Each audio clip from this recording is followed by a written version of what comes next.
क्या America Israel ये war Iran के अगेंस्ट हार रहे हैं? मैं आपको कुछ रीजंस देता हूं जो इस बात को कुछ हद तक कॉम्प्लीमेंट भी करेंगे। आप सोच रहे होंगे कि अमेरिका ये वॉर कैसे हार सकता है, वो तो वर्ल्ड की सबसे स्ट्रॉन्गेस्ट कंट्री है, स्ट्रॉन्गेस्ट इकोनॉमी है। बट अमेरिका ये वॉर डायरेक्ट कन्फ्रंटेशन में नहीं हार रहा है, ये वॉर अमेरिका फाइनेंशियली हार रहा है।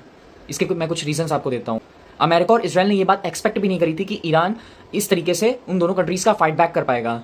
और जैसे F-15, बहुत सारे F-15 जेट्स जो अमेरिका के हैं वो ईरान ने मार गिराए हैं, और जो टॉमहॉक मिसाइल है जो अकेले 2 से 3 मिलियन डॉलर कॉस्ट करती है सिंगल मिसाइल, उन मिसाइल्स को भी इंटरसेप्ट किया है। और F-15 जेट्स जो अमेरिका के हैं वो अकेले 30 मिलियन डॉलर के आसपास कॉस्ट करते हैं। उसके अलावा अमेरिका के जो मिलिट्री कैंप्स हैं मिडिल ईस्ट कंट्रीज में, उनके ऊपर भी बहुत ज़्यादा डिस्ट्रक्शन हुआ है और कंटिन्यू ईरान उनके ऊपर अटैक कर रहा है। और ये मिलिट्री कैंप्स को बनाने में मिडिल ईस्ट में अमेरिका को डेकेड्स का टाइम और ट्रिलियंस ऑफ डॉलर्स का खर्चा हुआ है, और उसने वहां पर अपनी पावर घोषित करी हुई है मिडिल ईस्ट कंट्री में उन्हीं बेसिस के द्वारा, जो कि लार्जेस्ट उसी जगहों पर मिलिट्री कैंप्स है अमेरिका के। उसके अलावा अमेरिका को अब ये war $1 billion a day cost कर रही है। $1 बिलियन कोई छोटा मोटा अमाउंट नहीं होता है किसी भी कंट्री के लिए।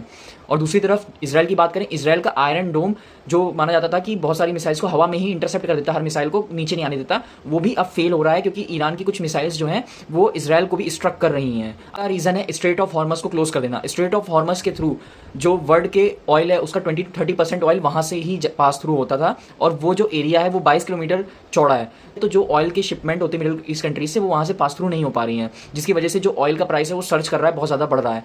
तो अब ईरान ने यूरोपियन कंट्रीज़ को बोला है कि हम आपकी ऑयल को यहाँ से पास थ्रू होने देंगे, बट हमारी शर्त है कि आपकी कंट्री में जितने भी यूएस की और इसराइल की एम्बेसी है उनको आप बंद कर दीजिए और उनके ऑफिशियल्स को आप वापस भेज दीजिए। तो ये भी एक अमेरिका और इसराइल की बहुत बड़ी हार होगी अगर ऐसा होता है तो।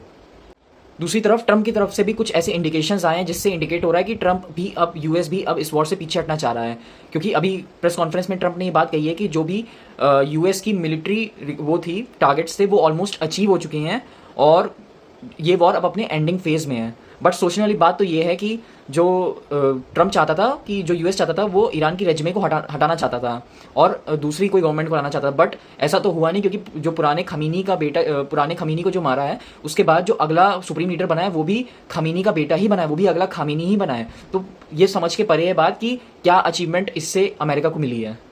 इस वीडियो के पार्ट 2 में मैं आपको बताऊंगा कि अमेरिका के पास अब क्या ऑप्शंस बचे हैं और ये वॉर क्या न्यूक्लियर वॉर तक भी जा सकती है।